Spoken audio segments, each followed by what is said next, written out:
গণতান্ত্রিক সমাজ হলো এমন একটি সমাজ ব্যবস্থা যেখানে দুটি শ্রেণী থাকে।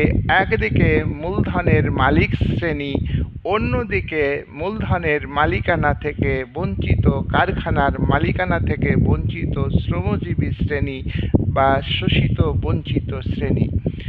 শোষক মূলধনী শ্রেণী, তারা উৎপাদনের উপকরণের মালিক, শিল্পের মালিক। তারা মূলধন বিনিয়োগ করে এবং শ্রমিক নিয়োগ করে শ্রমিকদের খাটিয়ে যে উদ্বৃত্ত মূল্য সৃষ্টি হয় তা মুনাফা আকারে ভোগ করে এবং পুনরায় ওই মুনাফা শিল্পে উৎপাদনে বিনিয়োগ করে।